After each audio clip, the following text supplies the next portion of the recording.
¿Qué tal, audiencia de FETV? Bienvenidos a una edición más de su programa Medicina al Día. Como todas las semanas tenemos invitados especiales y el día de hoy no será la excepción porque nos acompaña el doctor Carlomagno Castillero. Él es cirujano oncólogo. Doctor, bienvenido a las pantallas de FETV. ¿Cómo se encuentra? Muy bien, muchísimas gracias por la entrevista. Doctor, vamos a hablar de un tema muy importante, precisamente en este mes que estamos en la campaña de la lucha contra el cáncer. Y en este caso vamos a detallar sobre el cáncer de mama. Pero antes de iniciar me gustaría conocer un poco más de su especialidad, si nos podría explicar de qué se trata. Sí, bueno, yo soy cirujano general y cirujano oncólogo. También hago cirugía robótica en el Hospital Nacional, trabajo en el Hospital Nacional. Estuve alrededor de 10 años trabajando en el Instituto Oncológico Nacional hasta el año 2009 y luego de eso estoy solamente en privado en el Hospital Nacional. Y pues los cirujanos oncólogos somos los especialistas expertos para el tratamiento, el diagnóstico y tratamiento del cáncer en general. En esta ocasión vamos a hablar sobre el cáncer de mama, que es la patología más frecuente de todos los cánceres, no solo en mujeres, sino entre hombres y mujeres. Y importante recordar a los hombres que ellos también pueden tener cáncer de mama, ¿no? Los hombres, hago un pequeño comentario al respecto, claro. Tenemos también tejido mamario, nada más que no desarrollado como el caso de las mujeres, y también podemos tener el riesgo de tener cáncer de mama. Así que cualquier bolita que se palpe, en el caso de los hombres, detrás de la tetilla, del pezón, complejo areola-pezón, pues es importante verificar descartar la posibilidad de que sea un cáncer de mama, ¿no? Es un poco frecuente porque las mujeres al tener más volumen mamario pues tienen más riesgo de desarrollar la enfermedad. Conociéndolo ya un poco más, doctor, y dicho ya este tema del tejido mamario y que también los hombres pueden padecer, vamos a entrar de lleno, doctor, explicándonos un poco más qué es el cáncer de mama. Usted hablaba acerca de tejido mamario. Sí. Bueno, el cáncer de mama ocurre en el sitio donde haya tejido mamario, ¿no? Embriológicamente, el tejido mamario viene del área inguinal y sube a través de la línea axilar anterior hasta la axila y después se pone centralmente en el sitio donde queda de manera permanente. Entonces, no es raro ver mujeres que tienen pezones en el trayecto entre el área inguinal y la axila, y no es raro ver a mujeres que tienen tejidos mamarios en la axila, que es lo que nosotros llamamos mamas supernumerarias. Entonces, en cualquiera de estos lugares puede crecer cáncer. Obviamente, como el tejido mamario, la mayoría del tejido mamario se coloca de manera prepectoral, por haber más tejido mamario, ahí es el sitio más frecuente donde puede ocurrir. Y la mayoría de las mujeres que tienen tejido mamario axilar, pues usualmente tienen los síntomas de dolores en las mamas cuando viene el periodo menstrual, pero es poco frecuente que haya cáncer en ese tejido, aunque pueda haberlo. ¿Estos serían los síntomas, doctor? ¿Algún tipo de dolor? Mencionaba antes de la entrevista realizarse el autoexamen, de encontrarse algún tipo de bolita, incomodidad, acudir al médico. Pero me gustaría conocer como los síntomas como tal. Bueno, el cáncer de mama usualmente no da muchos síntomas, inclusive no da dolor. El dolor en las mamas es más frecuente verlo en las mujeres producto de los cambios hormonales que ocurren en las mamas de ellas, causados por el efecto que causan las hormonas que producen los ovarios mensualmente y que desencadenan en la menstruación. Esas hormonas que producen los ovarios también llegan a la mama y producen cambios inflamatorios que hacen que las mamas duelan mensualmente. Algunas mujeres pueden tener inclusive secreciones por el pezón. Esos síntomas son por patología benigna de la mama, no por cáncer. Pero es importante que en las mujeres que tengan secreciones por el pezón, si la secreción es de color rojo, es importante descartar la posibilidad de un carcinoma, que la mayoría de los carcinomas de la mama crecen del ducto mamario.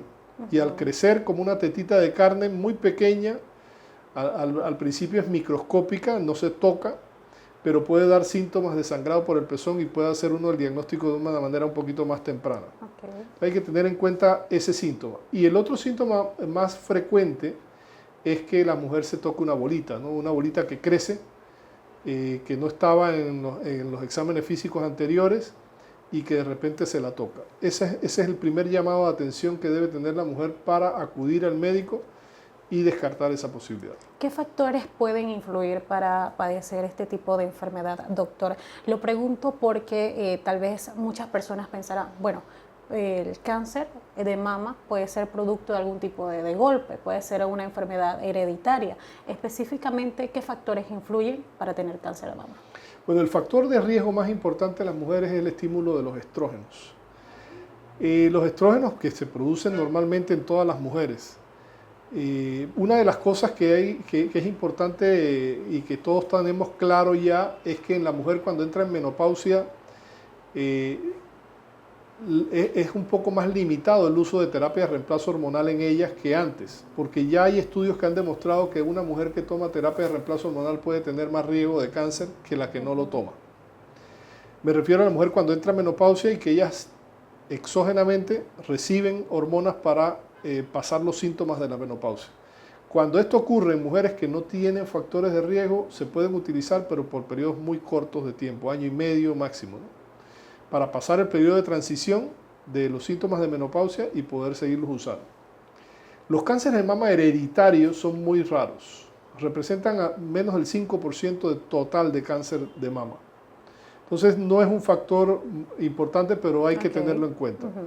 Tener una abuela, una mamá o una hermana con cáncer de mama es algo que aumenta el riesgo en una mujer para desarrollarlo. Y esas mujeres deben manejarse de una manera más de cerca, haciendo estudios un poquito antes que el resto de las mujeres. Por ejemplo, una mujer con riesgo de cáncer de mama por tener un familiar muy cercano con cáncer de mama debe empezar los análisis a los 25 años y debe estarse haciendo autoexamen de las mamas desde que se desarrollan. Y en los casos en donde haya algo al examen físico que requiera algún tipo de evaluación más profunda, en esos casos usamos la resonancia magnética nuclear.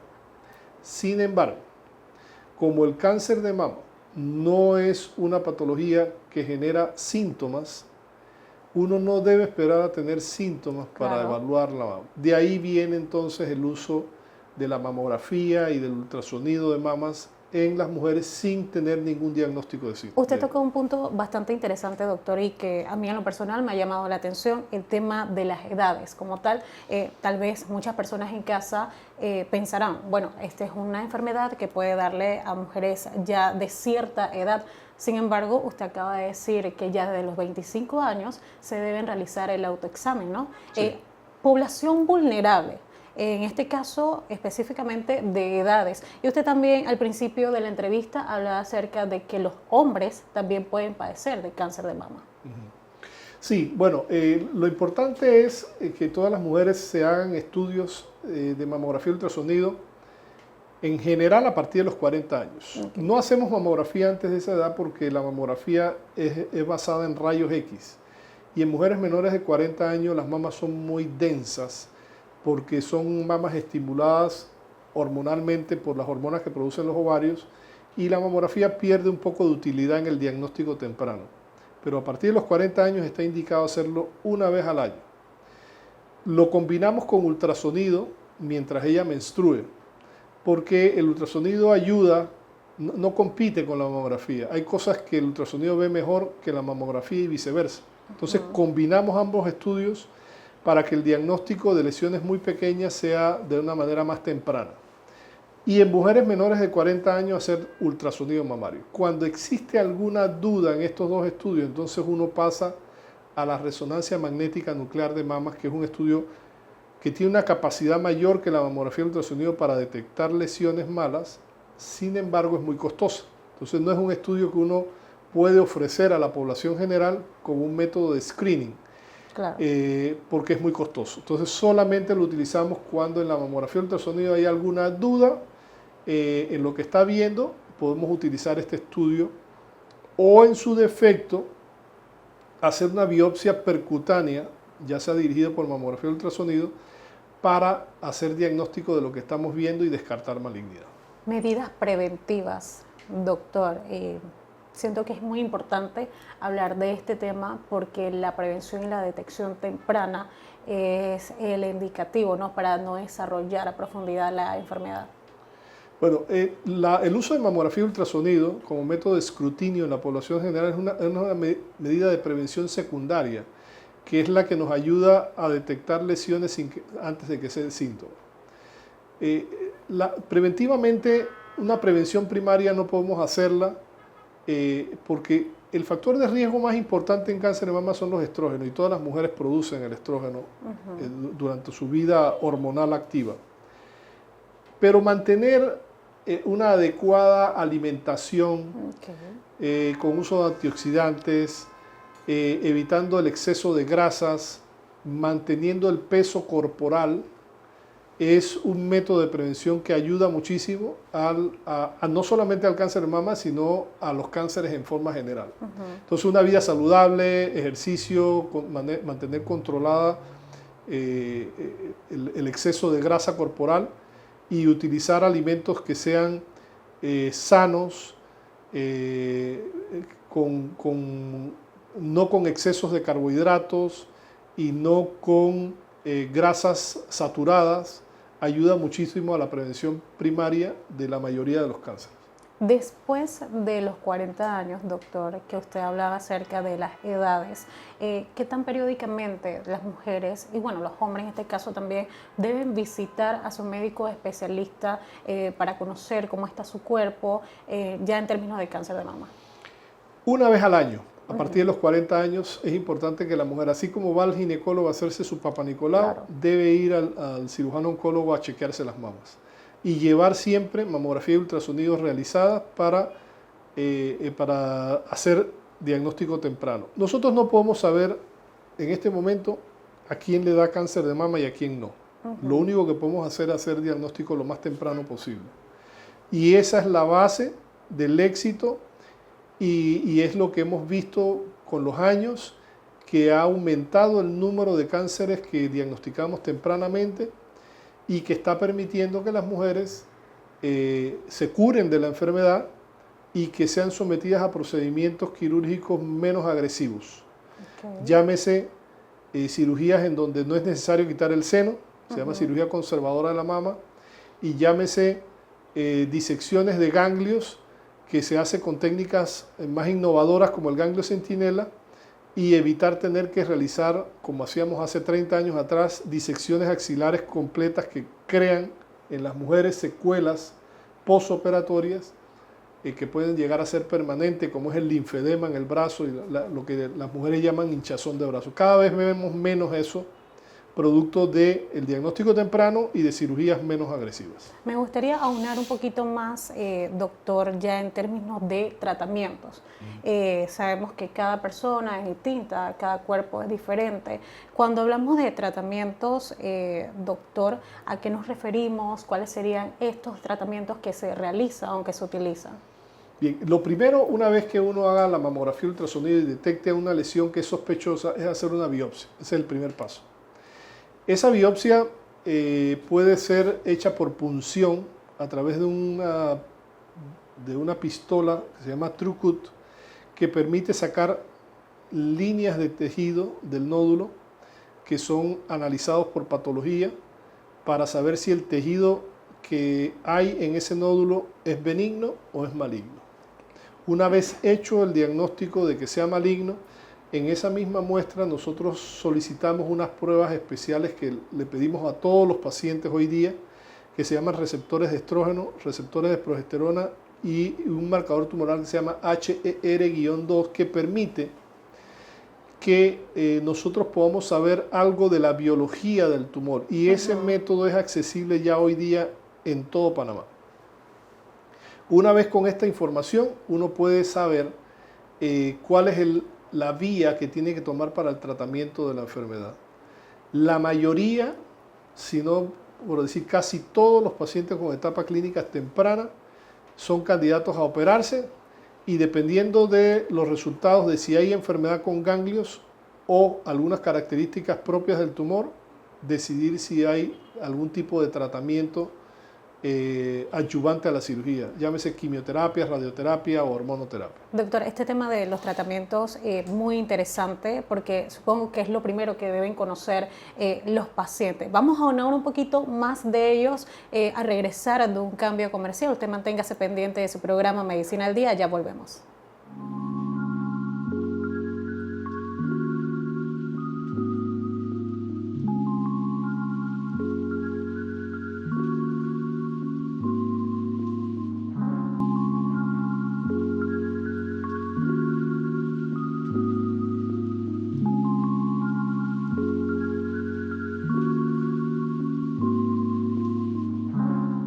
Continuamos con más de su programa Medicina al Día, reiterando la compañía del doctor Carlos Magno Castillero. Él es cirujano oncólogo. Doctor, antes de ir a un cambio comercial, hablábamos sobre los tratamientos. Nos gustaría aunar un poco más sobre ellos.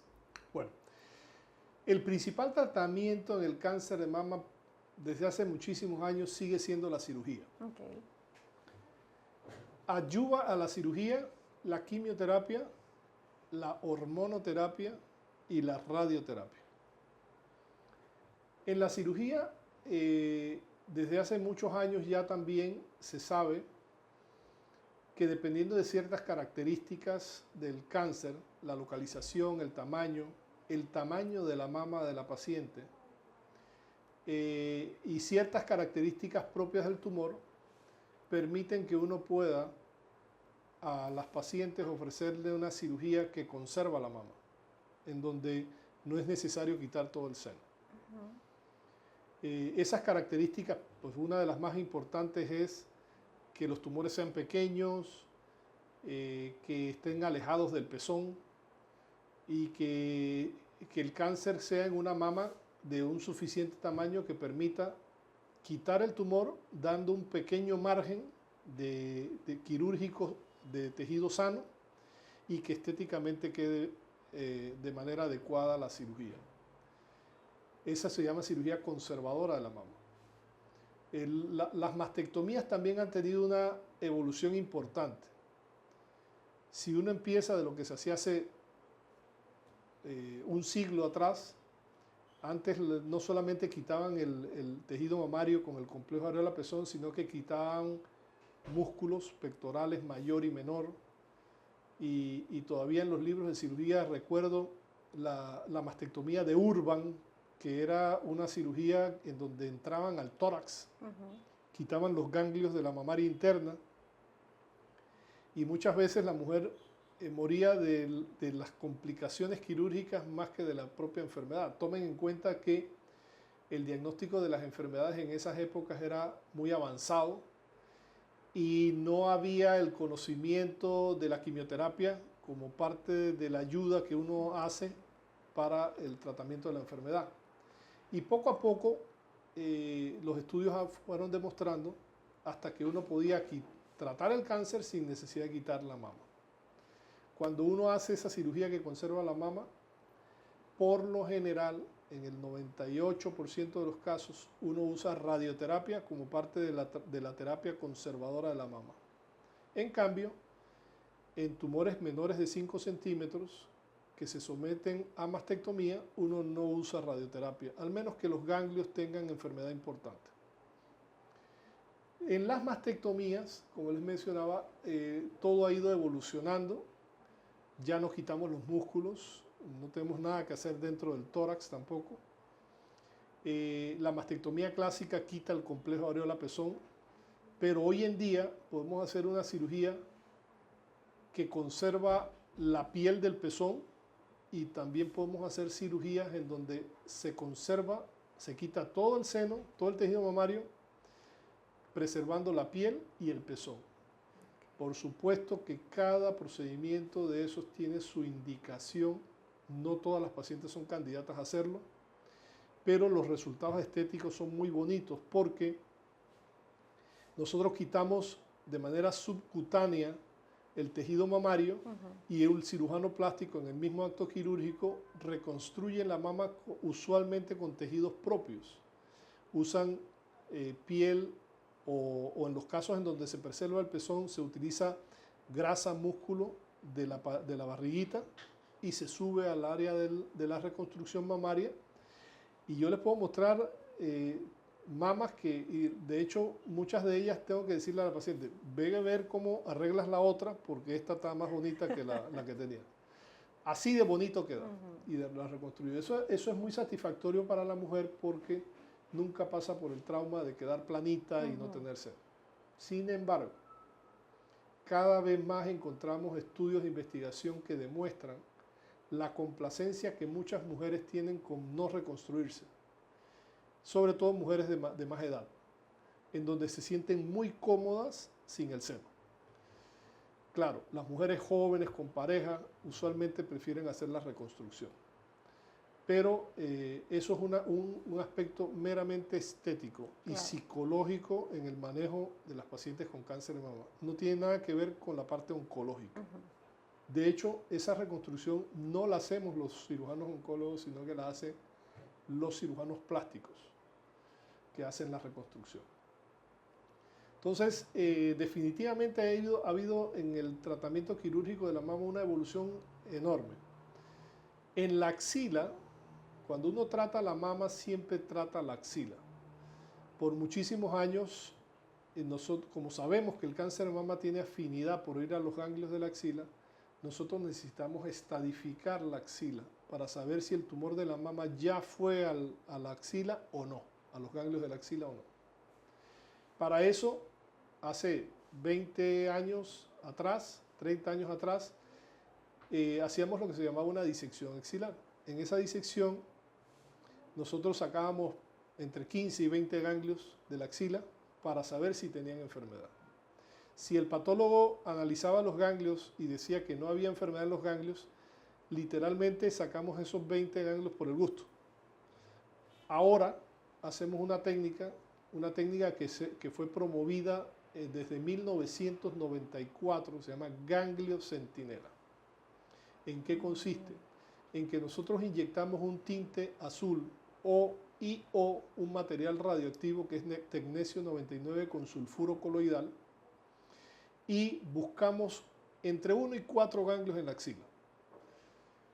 Los extraemos y si esos ganglios son negativos, el resto de los ganglios de la axila son negativos y no tenemos que sacarlo.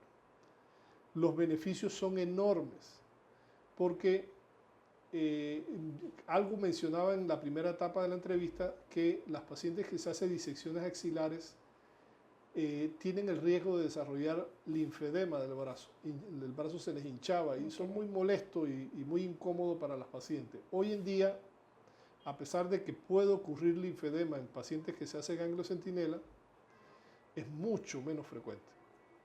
Entonces, ese es uno de los aspectos importantes en los que hemos avanzado mucho en el tratamiento del cáncer de mama. Doctor, el tema también de quimioterapia y radioterapia. Me gustaría conocer un poco más porque tal vez ese sea uno de los temas que más conocen las personas. Bueno, cuando padeces de cáncer van al hospital y realizan estos procedimientos.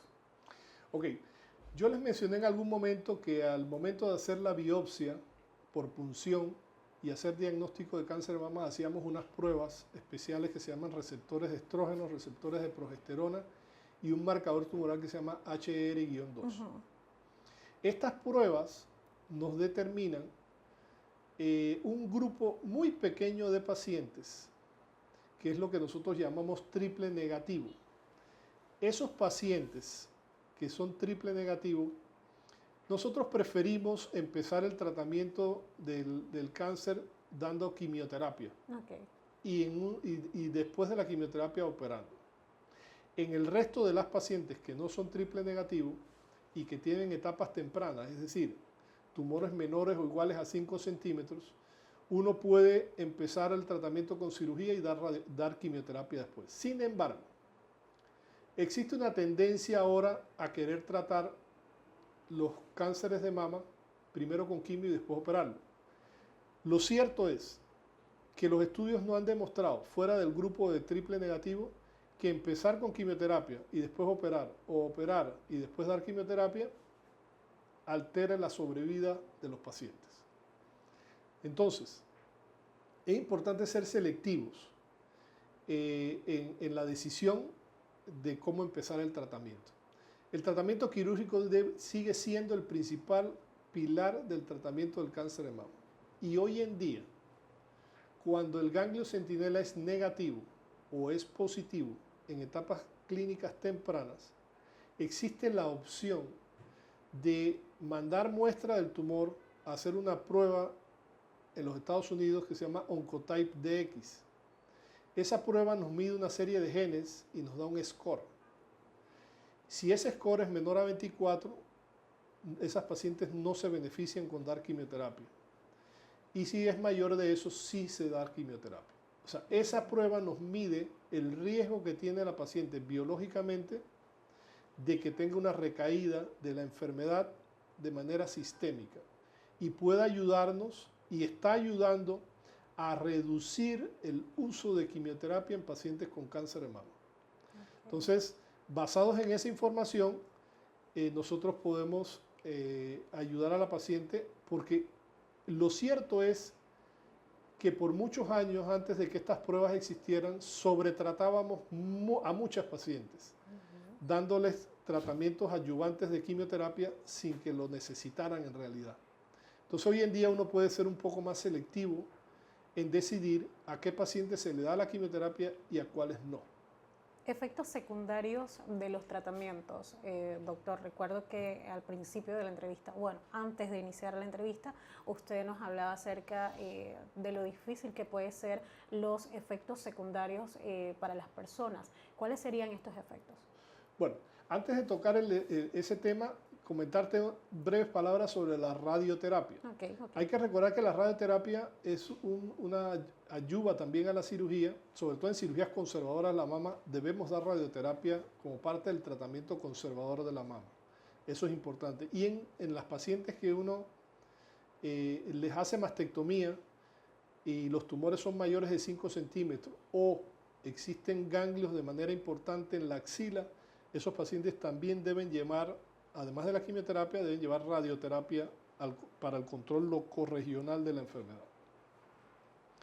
Los efectos secundarios, bueno, cuando tú hablas con una paciente con cáncer de mama, tratada por cáncer de mama, ella siempre te va a decir, la parte más amarga del trago es la quimioterapia. Por los efectos secundarios, el hecho de que existen muchos síntomas, que ahora de alguna manera se da preventivamente tratamiento a las pacientes que están recibiendo quimioterapia para prevenir los síntomas que provoca, pero muchas de ellas lo tienen. Y el hecho de que el cabello se cae en el segundo ciclo y esto pues obviamente incomoda físicamente a las pacientes. La quimioterapia es el trago más amargo del tratamiento. Gracias a Dios ya la usamos de manera muy selectiva en los pacientes que realmente lo necesitan. La radioterapia no provoca grandes efectos excepto que es una quemadura. Entonces la piel cambia de color, los radioterapeutas utilizan muchas cremas. Recuerden que la piel es el órgano que regenera rápidamente y pues eso es un periodo de transición de la quemadura en donde se ve el área donde se hizo la radioterapia. Y la cirugía, pues, sobre todo importante mencionar que las reconstrucciones mamarias son muy simpáticas, pero provocan mucha morbilidad en las mujeres. Sangrados, infecciones, hematomas, seromas. Seroma es un líquido que se acumula, sobre todo en el área axilar, y que hay que estar puyando y drenando para evitar que se infecte o evitar que cause molestias importantes en el brazo de las pacientes. Entonces, como todo, siempre existen efectos secundarios, pero los beneficios siempre son mayores que esos pequeños riesgos de infecciones y de hematomas y de síntomas, de complicaciones que pueden tener las pacientes de los diversos tratamientos, ¿no? Doctor, sabemos que la tecnología ha avanzado, los médicos utilizan nuevas herramientas para atender a sus pacientes. Ya en el caso de su especialidad y para atender el cáncer de mama, ¿qué herramientas tecnológicas han utilizado para beneficio de los pacientes? Bueno, lo que hemos hablado hasta la fecha es el gold estándar del manejo del cáncer de mama. Existen algunas opciones, voy a mencionar dos básicamente, que es la radiofrecuencia y la crioterapia, que es con frío local. Estos tratamientos, primero, no son estándar de manejo. Los utilizaríamos en pacientes que no se pueden operar. En los casos en que tú tengas una paciente muy mayor, con mucho riesgo de una anestesia para la cirugía, tú puedes utilizar estos métodos para tratar de que el tumor de la mama no siga creciendo y evite que tenga complicaciones de que se rompa la piel, sangre, se infecte, se ponga fétido, y eso incomoda mucho a las pacientes. Entonces, tanto la radiofrecuencia como la crioterapia no son estándar de manejo, nunca deben sustituir al tratamiento quirúrgico, que es el estándar de manejo, y eso es importante porque van a escuchar muchas noticias sobre estas cosas nuevas, y si lo hacen en Google van a encontrar muchísima información. Esto no sustituye el tratamiento estándar, que es la cirugía. Y se debe utilizar de manera muy selectiva en pacientes que no se puedan operar. Okay. Doctor, importante, y ya casi para finalizar, ¿cuáles serían esas recomendaciones que usted brindaría a los pacientes, en la audiencia también, en casa, que nos ven y nos escuchan en estos momentos, para estar anuente, ¿no?, con respecto a este tipo de enfermedad? Mire, consecutivamente, desde que se ha estado promoviendo en el mundo la campaña esta de la cinta rosada, que básicamente debe ser todos los meses del año, pero escogemos el mes de octubre como un recorderis para las mujeres, para que se hagan la mamografía y el ultrasonido de mamas. Ya los estudios han demostrado, ya diagnosticamos muchísimos cánceres en etapas tempranas, que es la única opción que tenemos para curar la enfermedad, hacer el diagnóstico de manera temprana. Es lo único que ha demostrado tener un impacto en la sobrevida de las mujeres con cáncer de mama, hacer el diagnóstico temprano. Nosotros no podemos saber a qué mujeres le va a dar cáncer de mama, pero sí podemos ayudar a diagnosticarlas tempranamente. Entonces, el uso de mamografías de manera rutinaria todos los años, en mujeres mayores de 40 años principalmente, el pico del cáncer de mama anda alrededor de los 50 y tantos años, así que si nosotros empezamos a hacer la mamografía y el ultrasonido a partir de los 40 años, captamos a más del 85% de los pacientes que van a desarrollar cáncer de mama, y entonces esa es la importancia de hacerlo a los 40 años, ¿no? Y pues promover a partir de los 25 el autoexamen de las mamas, que las mujeres conozcan sus senos, que cualquier cambio que ocurra en esos senos o cualquier bolita que se palpe, pues vayan con el médico especialista en esto, para que descarte, porque la mayoría de los bultos que se van a palpar son benignos, no son nada malo. Y uno puede orientar a las pacientes, enseñarles y hacer docencia sobre el tema. Creo que esa es la parte más importante, y el mensaje que deben llevarse es que la medicina preventiva es la medicina que más éxito tiene. Si nosotros esperamos a que los cánceres se palpen, se toquen o tengan síntomas, estamos haciendo un diagnóstico tardío de la enfermedad con menos posibilidades de que podamos curar a las pacientes. Así es. Doctor, gracias por su tiempo y por hacer docencia sobre el cáncer de mama. De esta manera finalizamos este programa Medicina al Día, agradeciendo la compañía del doctor Carlos Magno Castillero, que realmente ha informado sobre este tipo de enfermedad y la importancia de la detección temprana. Muchas gracias, doctor, Con mucho gusto. por su tiempo. Será hasta la próxima.